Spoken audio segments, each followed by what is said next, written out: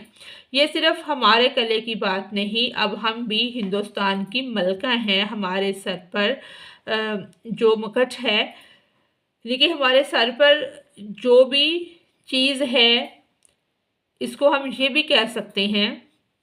ظاہری بات ہے جب وہ بادشاہ کے نکاح میں چلی گئی تو ان کے سر پر ان کے نام کے ساتھ بادشاہ کا نام آ گیا، وہ نور جہاں اور ارجمند بانوں کے سر پر تھا۔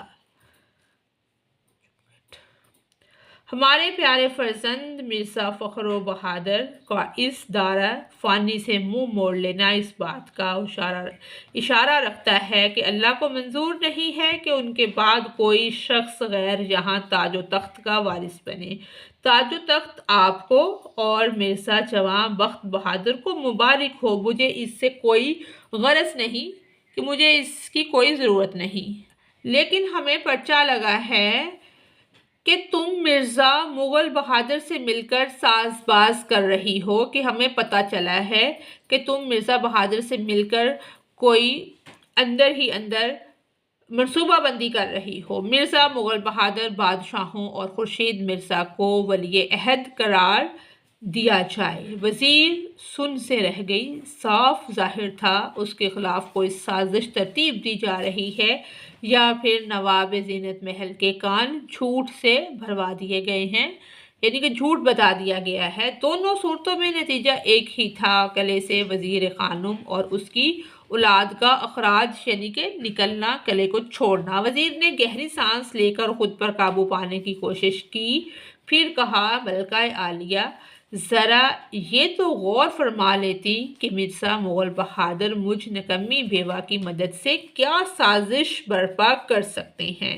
پھر مرزا ابو بکر بہادر کے ہوتے ہوئے بیچارہ خورشید مرزا کس شمار و کتار میں ہے، یعنی کہ اس کا کوئی شمار نہیں ہے۔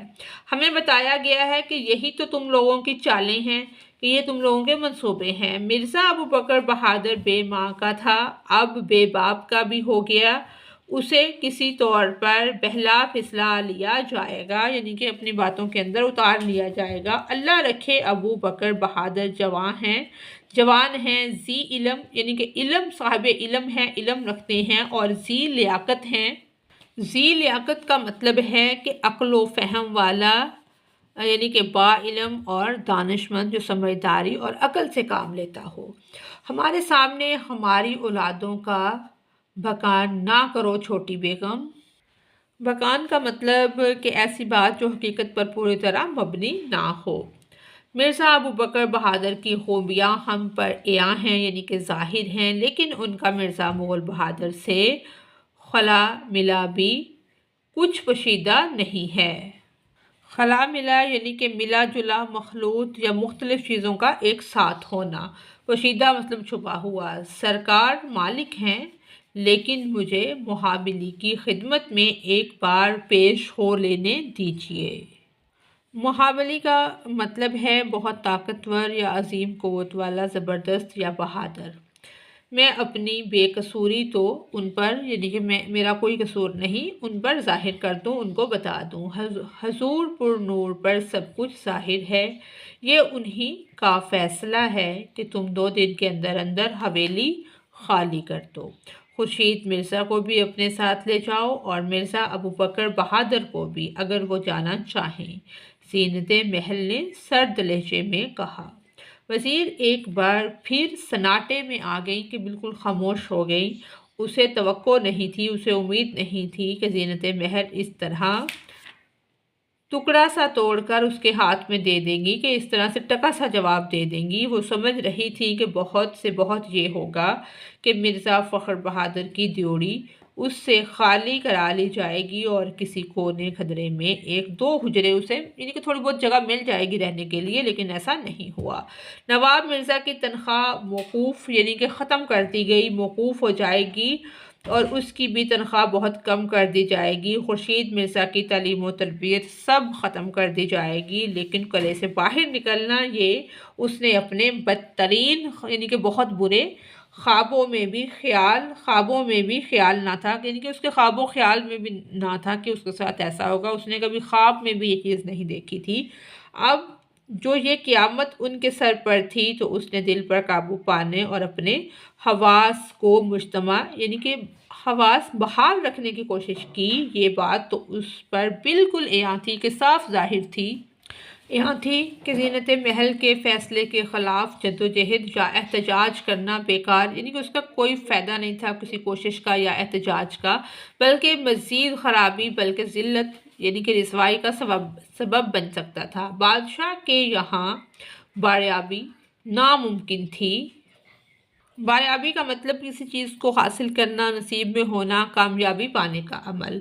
لیکن اگر وہ باریاب ہو بھی جاتی تو بادشاہ اسے 81 بادشاہ اب کیا کتنے سال کے ہو چکے تھے، 81 برس کے ہو چکے تھے۔ وہ اگر پیر خرف نہیں تو ضعیف الارادہ کہ وہ بالکل ضعیف ہو چکے تھے اور بظاہر زینت محل کی مٹھی میں ضرور تھے۔ ان سے یہ توقع عبث تھی کہ یہ توقع فضول تھی کہ زینت محل کے پھاڑے ہوئے کو سی سکیں، کہ جو وہ فیصلہ کر چکی ہیں اس کو بدل سکیں۔ وزیر نے ممکن حد تک تمام پہلوؤں پر اس ذرا سی مدت میں غور کیا اور بولی، ملکہ عالیہ کا حکم سر آنکھوں پر، لیکن ایک دن وہ بھی ہوگا جب کسی بادشاہ کسی حاکم کا حکم نہ چلے گا، صرف اللہ ہوگا اور انصاف کی ترازو ہوگی، یعنی کہ اللہ تعالیٰ کی ترازو قائم ہوگی۔ آپ نے بھی کلام شریف میں پڑھا ہوگا، اللہ سب کے دلوں کا حال جانتا ہے، بندی نہیں جانتی کہ ملکہ دوران کے دل میں میرے خلاف زہر کے بیج کس نے بوئے۔ میں اپنا حال جانتی ہوں کہ میرے دل میں میرے مرحوم صاحب عالم بادشاہ ذل اللہ اور ملکہ دورہ کے لیے احترام اور محبت کے سوا کچھ نہیں۔ وہ سب درست، لیکن ذل سبحانے کے ارشاد کی تعمیل جلد از جلد یعنی کہ بہت جلد حکم کو مانا جائے اور حویلی کو اس ڈیوڑی کو خالی کر دیا جائے۔ زینت محل نے ایک خشک مسکراہٹ کے ساتھ کہا۔ بے شک، وزیر نے اٹھتے ہوئے کہا۔ اس نے ملکہ کے سامنے سے اٹھ جانے کی اجازت بھی نہ لی اور نہ برخاستگی کہ جیسے برخاست کرتے ہیں کہ ہمارا بات ہماری مکمل ہوگی، اب جا سکتے ہیں۔ انہوں نے کسی چیز کا انتظار نہ کیا، حکم کا انتظار کیا۔ میں نے کسی باب میں اب تک ملکہ کو مایوس نہیں کیا، اب بھی انشاءاللہ ایسا ہی ہوگا۔ آپ کے دامن دولت میں جگہ نہیں تو نہ سہی، ہم اور آبادی میں جا مقصوم اپنا پائیں گے۔ خلق خدا، ملک خدا، تسلیمات۔ جا مقسوم مطلب پوری طرح تقسیم شدہ یا برابر حصوں میں بٹا ہوا۔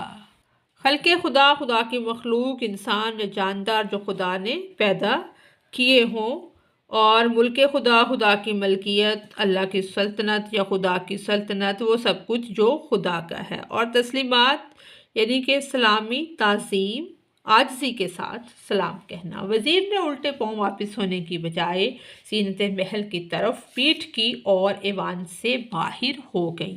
اس وقت زینت محل کے سامنے تو اس نے یوں ظاہر کیا کہ اسے قلعہ چھوڑنے کا کوئی غم ہوگا اور نہ سر چھپانے کی جگہ کی تلاش میں دربدر ہونا پڑے گا کہ در در کی ٹھوکریں کھانا پڑیں گی، لیکن اب اپنی ڈیوڑی تک تنہا راہ طے کرتے کرتے اس کی آنکھوں کے آگے اندھیرا چھانے لگا اور قدم لڑکھڑانے لگے۔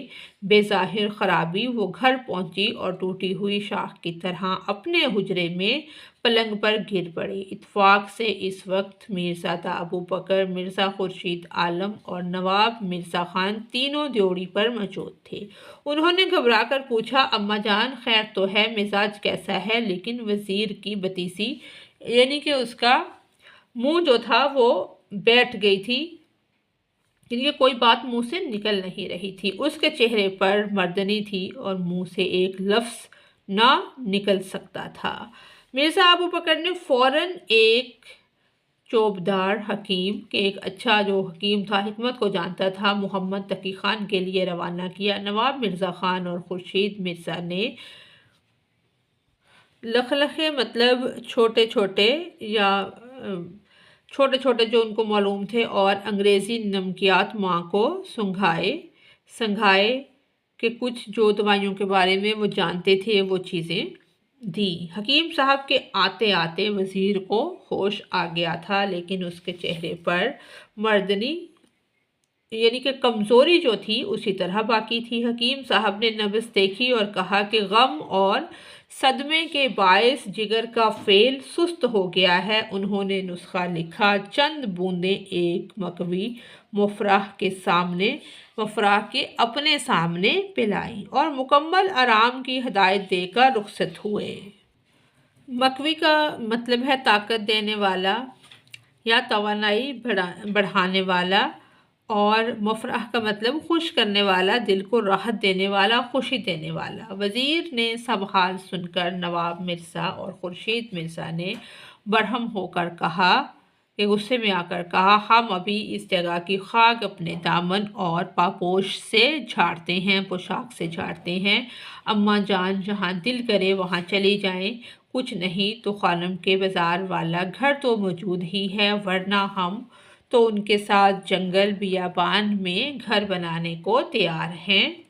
ہم لکڑیاں کاٹیں گے، جنگلی پھلوں پر گزارا کریں گے، لیکن قلعے کا منہ نہ دیکھیں گے۔ اماں نہیں بھائی، اتنی جلدی نہ کرو، مرزا ابو بکر نے کہا، میں ابھی خان سمانی کو جانتا ہوں، حکیم محمد احسن اللہ خان بہادر کو بیچ میں ڈالوں گا۔ ذل سبحانی مشورہ ان کا آسانی سے رد نہیں فرماتی۔ صاحب عالم ذرا سوچ لیجئے۔ وزیر نے مرزا ابو بکر کی آستین تھام کر کہا، یعنی کہ بازو تھام کر کہا، اگر خان سما بہادر اس معاملے میں پڑھنے کو تیار بھی ہو گئے، ہر چند کہ مجھے اس میں شک ہے، اور نواب زینت محل کو یعنی کہ تکلیف پہنچ بھی گئی، لیکن تابائے کہ یہ صورت رہے گی، وہ تو اپنی سی کرنے سے باز آنے سے رہی، اور یہ جو سازش کا شیطان انہوں نے گھڑا ہے کہ بات بنا لی ہے کہ تم لوگ سازش کر رہے ہو ہمارے خلاف، یا لوگوں نے ان کو باور کے یقین کرایا ہے، وہ پھر بھی سر اٹھاتا رہے گا۔ ہم سب کی زندگی اور بھی اجیرن یعنی کہ ہماری زندگی اور بھی مشکل ہو جائے گی۔ تو پھر آپ کیا چاہتی ہیں اماں جان؟ کیا نواب زینت محل کو من مانی کرنے دیا جائے کہ اس کی بات کو مان لیا جائے، وہ جو اس نے کہہ دیا ہے اس کو مان لیا جائے کہ وہ اپنی من مانی کرتے رہیں اور ہم جو قلعہ ہے وہ چھوڑ کر چلے جائیں؟ صاحب عالم، اس نے من مانی کہا ہے، وہ جو چاہیں کر ہی سکتی ہیں۔ حضور انور کی چہیتی بیگم جو ٹھہری، ان کے دل میں آپ کے ابا مرحوم کے خلاف کینہ اسی دن سے ہے جب اللہ بخشے وہ ولی عہد اول ہوئے تھے اور کوششیں نواب زینت محل کی ناکام ہوئی تھی۔ اب تو زیادہ ضروری یہ ہے کہ میں اپنے بچوں کی حفاظت کروں اور ہر چیز دے کر کہ چیزوں کے بدلے اپنے بچوں کو مقدم جانوں، افضل یا اعلیٰ یا برتر جانوں۔ مرزا ابو بکر سوچ میں پڑ گئے، پھر بولے، میں مرزا مغل چچا چاند بہادر سے تو مشورہ کر لوں، کاہے کو، کس بات کو مشورہ آپ کریں صاحب عالم، زینت محل ان کے اور مرزا کویش کے جلاپے یعنی کہ حسد سے یوں ہی تپ رہی ہیں۔ اب مرزا مغل بہادر کو اور مکلف کرنا کیا ضرور ہے؟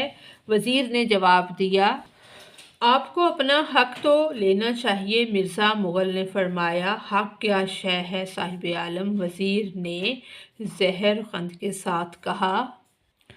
زہر خند کا مطلب کہ کٹھن یا تلخ مسکراہٹ، ایسی مسکان جس میں طنز، غصہ یا کینہ چھپا ہو۔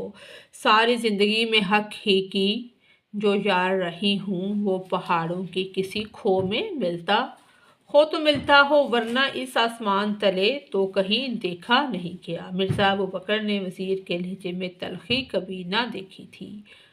وہ سوچنے لگے کہ سوتیلی لیکن غم زدہ ماں کو کیا جواب دیں جس سے اس کی کچھ تسلی ہو کہ نواب مرزا بولا، صاحب عالم میری مانیں تو آپ بھی ہمارے ساتھ چلیں، مجھے لگتا ہے یہ قلعہ میمونہ اب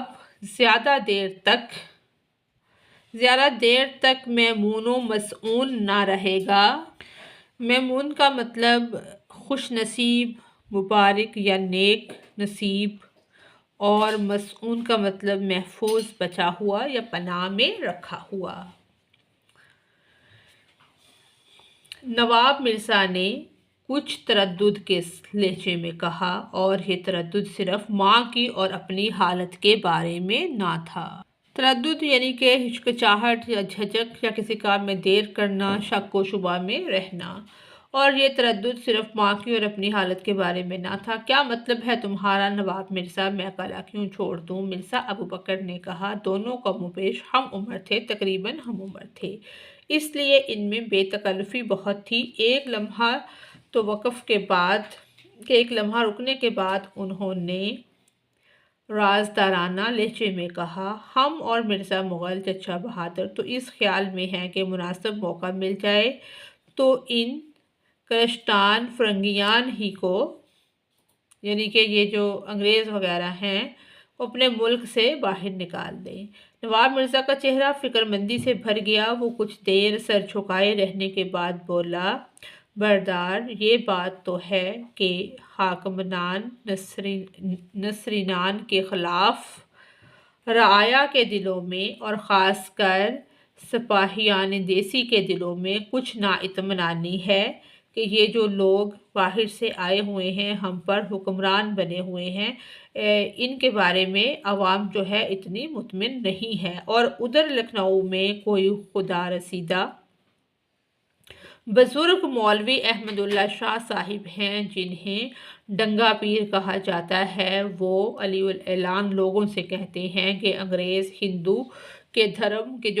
اور ہندو دھرم کا ہے، وہ مسلمان کے دین کا دشمن ہے۔ انگریز یہاں رہے گا تو دونوں ملتیں مثلاً کہ دونوں قومیں تباہ ہو جائیں گی۔ مگر میں سوچتا ہوں کہ سورما چنا بھلا بھاڑ پھوڑ سکتا ہے۔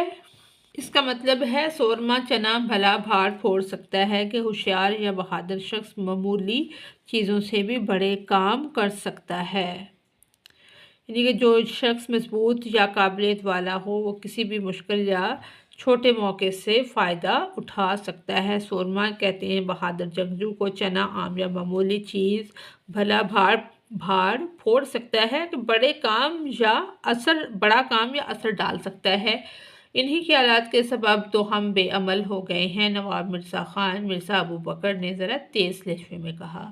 نواب مرزا نے مسکرا کر کہا، صاحب عالم آپ حضرت ظہیر الدین بابر کی اولاد ہیں، جنہوں نے ایک عالم کی مخالفت کے باوجود تنہا بے جان، یعنی کہ بالکل تنہا بے جان واحد ایک جان گھر سے نکل کر بخارا پر قبضہ کر لیا تھا اور مٹھی بھر جانثاروں کی مدد سے کابل اور پھر ملک ہند کو دریائے شور تک لے لیا تھا، یعنی کہ بڑی فتوحات کی تھی ظہیر الدین بابر کی اولاد نے۔ آپ ان کی تباہ پرکاد پر روشن ہوگا، آپ کی تباہ اوقات پر روشن ہوگا کہ امام ابو حنیفہ فرما گئے ہیں کہ ظالم بادشاہ کے خلاف خروج اسی وقت جائز ہے جب فتح کا امکان ہو۔ طبع کا مطلب ہے فطرت، مزاج یعنی کہ شخصیت کا اندرونی رجحان، اور جو طبع اوقات یا طبع وقات یعنی کہ تیز ذہن، ہوشیار یا فہم و فراست والا۔ مرزا ابو بکر ہنسے، خروج کی بات ابھی بہت دور ہے نواب مرزا، پر تم خود ہی کہتے ہو کہ رعایا میں کہ عوام میں بہت زیادہ بے اطمینانی ہے، کہ عوام مطمئن نہیں ہیں۔ صحیح، لیکن بھائی ظہیر الدین حسین نے مجھ سے کہا کہ ان کے خسر فرما رہے تھے کہ ایسا معلوم ہوتا ہے کہ شہر میں تلوار چلے اور خون ریزی عظیم ہو۔ بھائی ظہیر الدین حسین نے پوچھا، کیا روس کی فوج آنے والی ہے؟ تو انہوں نے فرمایا کہ یہ چیز اللہ کو معلوم ہے۔ اللہ آپ لوگ یہ تیر تلوار کی باتیں نہ کریں۔ وزیر نے ملتجیانہ یعنی کہ التجا کے انداز میں کہا، خدا جانے کون سن رہا ہو اور کیا مطلب اس کا نکالے، تو میں صرف یہ پوچھتی ہوں کہ مرزا ابو بکر بہادر ہمارے ساتھ آ سکیں تو بہت خوب ہو، پر وہ شاہی طور طریق کے عادی ہیں اور ہم لوگ۔ قطع کلام، معاف اماں جان، یہ شاہی طور طریق کی بات نہیں، قول اور رسول کی بات ہے۔ میرا گھر قلعہ ہے، یہ کوئی نواب زینت محل کی ملکیت تو نہیں، میں اسے کیوں چھوڑوں؟ صاحب عالم، مجھے تو یہاں آپ کے لیے خطرہ معلوم ہوتا ہے، وزیر نے کہا، اور یہ نواب مرزا جو رقم الدولہ صاحب سے خبر لائے ہیں وہ تو اور بھی وحشت اثر ہے، وہ بہت خطرناک ہے۔ رقم الدولہ تو یہ بھی کہہ رہے تھے کہ ایک مجذوب نے ان سے کہا، مجذوب لوگ وہ ہوتے ہیں جو مخصوص قسم کے کپڑے پہنتے ہیں اور مخصوص جگہوں پر درباروں وغیرہ پر بیٹھتے ہیں، ان سے کہا کہ تم شہر میں بیٹھے کیا کر رہے ہو، دنیا دار آدمی ہو، جاؤ جواڑوں کی سیر کرو۔ نواب مرزا نے کہا، اماں نواب مرزا۔ مرزا ابو بکر نے زج ہو کر کہا، مجھے خبر نہ تھی کہ تم اور رقم الدولہ اس قدر اوہام پرست ہو کہ تم لوگ مختلف چیزوں کی پرستش کرتے ہو، چھوڑو ان باتوں کو، میں یہیں رہوں گا۔ وزیر اس کے آگے کچھ نہ کہہ سکی، اسے خبر نہ تھی کہ مرزا ابو بکر کے لیے خطرہ تھا، لیکن قلعے کے باہر سے تھا۔ ملک الموت انہیں اپنے لیے تاک چکا تھا۔ چند مہینوں بعد انگریز کے خلاف جو قہر برپا ہونا تھا اور پھر حویلی کے دفاع کے لیے جو معرکہ گرم ہونا تھا، مرزا ابو بکر اور مرزا مغل کو اس میں بڑھ چڑھ کر حصہ لینا تھا اور بادشاہ کی شکست کے بعد ایک معمولی انگریز فوجی افسر کی گولی کا نشانہ بننا تھا۔ موت نے ان کے پاؤں میں زنجیر ڈال دی، وہ بھلا قلعہ کس طرح چھوڑ سکتے تھے؟ ملکہ دورہ نے اشارہ کر دیا کہ میں کوئی چیز یہاں سے نہیں لے جا سکتی جو مرحوم صاحب عالم و عالمان نے مجھے یا میرے بچوں کو عطا کی ہو۔ وزیر نے کہا، نواب مرزا خورشید مرزا، آپ مزدوروں اور پیادوں کا انتظام کریں، ان کی پیدل چلنے کا۔ کل ہم اپنا نجی سامان نواب ناصر اور خان سمان بہادر کے آدمیوں کی موجودگی میں بندھوا کر بحل پر بار کرا کر شام سے پہلے قلعہ چھوڑ دیں گے۔ بحل پر بار کرا کر کا مطلب ہے کہ کسی ایسا شخص جو اس سامان کو یا اس بھار کو برداشت کر سکتا ہو، اس کو دے کر ہم اس کے ذمہ لگا کر قلعہ چھوڑ دیں گے۔ لیکن جائیں گے کہاں؟ خورشید مرزا نے پوچھا۔ وزیر کچھ سوچ میں پڑ گئیں، ابھی تو تم خانم کے بازو والا گھر ہے، لیکن اب مجھے دلی جائے امان نہیں لگتی کہ یہاں پہ مجھے ڈر لگتا ہے، جان کی پناہ نہیں ہے، مجھے لگتا ہے کچھ ہو جائے گا، بڑی باجی سے بات کر کے فیصلہ کروں گی، میں عرض کروں۔ نواب مرزا نے جھجکتے ہوئے کہا، ہاں ہاں کہو نا، کیا کوئی اور تجویز ہے؟ مرزا ابو بکر نے فرمایا، جی، وہ رامپور میں منجلی خالہ جان ہیں، وہاں ہر طرح کی حفاظت بھی رہے گی۔ منجلی کا مطلب ہے درمیانی یا درمیانی عمر کی۔ سب ایک لمحے کے لیے چپ ہو گئے۔ دلی چھوڑنے کا خیال سہانے روح لگتا تھا۔ سہانے روح کا مطلب ہے کہ روح کو خوش کرنے والا یا دل کو تسکین دینے والا۔ ٹھیک ہے، وزیر نے سوچ کر کہا، لیکن منجلی باجی سے بات تو کرنی ہوگی اور خانم کے بازار والا مکان آپ نہ چھوڑیں۔ مرزا ابو بکر نے کہا، رکھوالی کا اس کی بندوبست ہو جائے گا۔ اگلے دن مغرب کے بعد قلعہ مبارک کے لاہوری دروازے سے ایک چھوٹا سا قافلہ باہر نکلا، ایک پالکی میں وزیر، ایک بہل پر اس کا اساس البیت، یعنی کہ ان کا اثاثہ جو گھر کی چیزیں تھیں وہ، ایک پالکی پر وزیر تھی اور ایک بیل پر ان کا اثاثہ وغیرہ تھا، اور پالکی کے دائیں بائیں گھوڑوں پر نواب مرزا خان اور خورشید مرزا، دونوں کی پشت سیدھی اور گردن تنی ہوئی تھی۔ محافظ خانے والوں نے رکنے کے لیے ہاتھ پھیلائے تو مرزا خورشید عالم نے ایک ایک مٹھی اٹھنیاں، مطلب کہ اٹھنیاں چونیاں، کچھ پیسے دونوں طرف لٹائیں اور یوں ہی سر اٹھائے ہوئے نکل گئے۔ ان کے چہرے پر ہر طرح کے تاثر، ان کے چہرے جو تھے وہ ہر طرح کے اثرات سے، تاثر سے عاری تھے، لیکن پالکی کے بھاری پردوں کے پیچھے چادر میں لپٹی اور سر کو جھکائے بیٹھی ہوئی وزیر خانم کو کچھ نظر نہ آتا تھا۔ کئی چاند تھے سرے آسماں۔ جی اب ہم اپنے سبق کا خلاصہ دیکھ لیتے ہیں کہ یہ ناول ہے، یہ جو ناول سے لیا گیا ہے ناول ہے کئی چاند تھے سرے آسمان۔ تو ہمارے سبق کا نام ہے شاخوں پر جلے ہوئے بسیرے۔ یہ اس ناول سے لیا گیا ہے، تو سبق ہمارا ہے شاخوں پر جلے ہوئے بسیرے، شمس الرحمن فاروقی کا ایک فکری اور علامتی۔ یہ افسانہ کا یہاں پہ مطلب ہے کہ چھوٹا سا جو افسانہ ہماری کتاب میں شامل ہے، ویسے یہ ناول کا کچھ حصہ ہے جس میں مغلیہ دور کے عروج اور زوال کو نہایت مؤثر انداز میں پیش کیا گیا ہے۔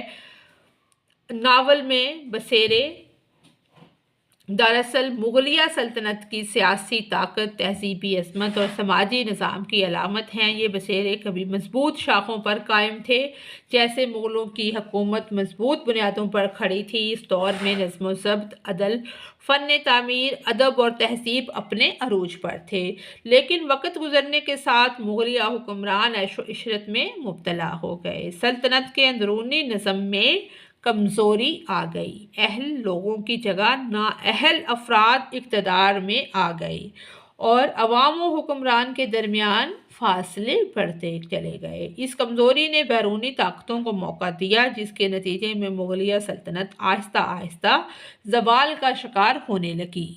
جلے ہوئے بسیرے اسی تباہی کی علامت ہیں کہ وہ تمام سہارے، اقتدار اور روایتیں جو ایک عظیم سلطنت کو سنبھالے ہوئے تھیں، اب راکھ بن چکی ہیں۔ افسانہ کاری کو، یعنی کہ یہ جو سبق ہے ہمارا، یہ کاری کو، جو ناول کا کچھ حصہ ہے، ماضی کی عظمت اور حال کی بربادی کے درمیان کھڑا کر دیتا ہے اور ایک گہرا فکری احساس پیدا کرتا ہے۔ مرکزی خیال کہ یہ افسانہ جو ہماری بک میں شامل ہے، ناول کا چھوٹا سا حصہ، یعنی کہ اس سبق کا جو مرکزی خیال ہے وہ یہ ہے کہ جب کوئی سلطنت یا قوم اپنے اصول، نظم و ضبط اور اخلاقی اقدار کو ترک کر دیتی ہے، چھوڑ دیتی ہے، تو اس کا زوال یقینی ہو جاتا ہے، چاہے وہ کتنی ہی طاقتور کیوں نہ ہو۔ شمس الرحمن فاروقی نے مغلیہ سلطنت کے زوال کے ذریعے یہ پیغام دیا ہے کہ اقتدار عارضی ہوتا ہے۔ اگر حکمران اپنی ذمہ داریوں سے غافل ہو جائیں اور قوم بیدار نہ رہے تو عظیم تہذیبیں بھی جلے ہوئے بسیرے بن کر رہ جاتی ہیں۔ یہ ہماری ایک عبارت ہے، اس کی ہم تلخیص کر لیتے ہیں۔ یہ ہماری عبارت یہاں سے شروع ہو رہی ہے کہ وزیر نے الٹے پاؤں واپس ہونے کی بجائے یہاں سے یہ یہاں تک ہے ہماری عبارت۔ اب ہم اس کی تلخیص کرتے ہیں، اس کو کم کرتے ہیں۔ تو اس عبارت کی تلخیص یعنی کہ یہ ہماری تقریباً 3 لائنوں میں ہو گئی ہے کہ زینت جو ہے محل سے رخصت ہو کر وزیر جب تنہا اپنی رہائش کی طرف گئی تو صدمے کے باعث کیا تھی، ان کی طبیعت خراب ہو رہی تھی۔ بیٹوں نے فوری علاج کی کوشش کی، حکیم کو بلوایا، حکیم نے وزیر کی حالت کو صدمے کی وجہ قرار دے کر دوا دی۔ وزیر کے بیٹے قلعہ چھوڑنے کے لیے تیار ہو گئے، لیکن مرزا ابو بکر نے معاملہ جو تھا حکمت سے حل کرنے کا ارادہ ظاہر کیا تاکہ وزیر کو پریشانی سے نجات ملے۔ یہ ایک تشریح ہے، یہ بھی دیکھ لیتے ہیں۔ یہاں سے یہاں تک یہ ایک پیراگراف ہے، تو اس میں ہم یہ بھی سمجھ لیتے ہیں کہ تشریح جو لکھنے کا طریقہ ہے وہ کیا ہوتا ہے۔ تو یہ اس کی تشریح ہے، جب بھی پیراگراف آئے تو ہم اس کو اسی طرح سے سٹارٹ کریں گے کہ زیر تشریح اقتباس اردو کے ممتاز ادیب شمس الرحمن فاروقی کے شہرہ آفاق ناول کے شہرت یافتہ ناول کئی چاند تھے سرے آسمان سے لیا گیا ہے۔ یہ ناول مغلیہ سلطنت کے زوال، دربار کی زندگی، عورتوں کی جذباتی کیفیت اور تاریخ کے پیچیدہ پہلوؤں کو نہایت خوبصورتی اور گہرائی سے بیان کرتا ہے۔ وزیر کی شخصیت ایک باوقار، وفاشار، باوقار اور جذبہ محبت سے لبریز عورت کی ہے، جو اپنے صاحب عالم مطلب شوہر کی وفات کے بعد گہرے صدمے میں مبتلا ہو جاتی ہے۔ اس کے آنسو مسلسل رونے سے اس کی آنکھوں کے گرد ورم آ جاتا ہے، یعنی کہ سوج جاتی ہیں۔ اس کے دل کی گہرائیوں میں چھپے دکھ اور بے قراری کا مظہر ہے۔ وہ اپنی تکلیف کو ظاہر کرنے کی بجائے خاموشی سے جھیلتی ہے۔ اس کی یہ کیفیت صرف جسمانی تکلیف نہیں بلکہ شدید جذباتی اذیت کا نتیجہ ہے۔ یعنی کہ صاحب عالم کی موت کے بعد وزیر نے نہ صرف بستر کو چھوڑ دیا بلکہ کھانے پینے سے بھی بے نیاز ہو گئی۔ یعنی کہ چیزوں کو تفصیل سے آسان کر کے اس میں بیان ہم کرتے ہیں تشریح کے اندر، کہ یہ پیراگراف نہ صرف وزیر کے کردار کی گہرائی، خلوص اور ضبط نفس کو نمایاں کرتا ہے بلکہ اس عہد کی عورت کے روحانی، کہ وہ جو دور تھا اس دور کی عورت کی روحانی پہلو، صبر اور جذبہ وفا کی بھرپور عکاسی بھی کرتا ہے۔ شمس الرحمن فاروقی نے اس اقتباس میں جذبات، تاریخ اور کردار نگاری کو بڑی خوبصورتی سے سمو دیا ہے۔ یعنی کہ ہم نے اس کا خلاصہ، مرکزی خیال، تلخیص بھی ایک پیراگراف کی کر لی اور ایک پیراگراف کی تشریح کرنے کا طریقہ بھی سمجھ لیا، کہ اس کا جو لکھنے والا ہوتا ہے رائٹر، اس کا نام لکھتے ہیں اور اس پیراگراف کے اندر جو چیزیں ہیں ان کو ہم پھر اینڈ پہ مختصر کر کے دوبارہ بتا دیتے ہیں۔ تو کہیں سے بھی پیراگراف آتا ہے تو آپ نے جس بھی سبق سے آئے اس سبق کا نام، وہ کس ناول سے لیا گیا ہے، کس کا لکھا ہوا ہے، پورا انٹروڈکشن کروانے کے بعد پھر ہم اس کو آسان لفظوں میں بیان کریں گے اور اینڈ پہ ہم مختصر کر دیں گے اس کو۔ تو یہیں تک تھی ہماری آج کی ویڈیو، جو کہ مکمل ہوتی ہے۔ اگر آپ کو میری ویڈیو سے کوئی رہنمائی ملتی ہے تو میری ویڈیو کو لائک اور چینل کو سبسکرائب کریں۔ Thanks for watching us.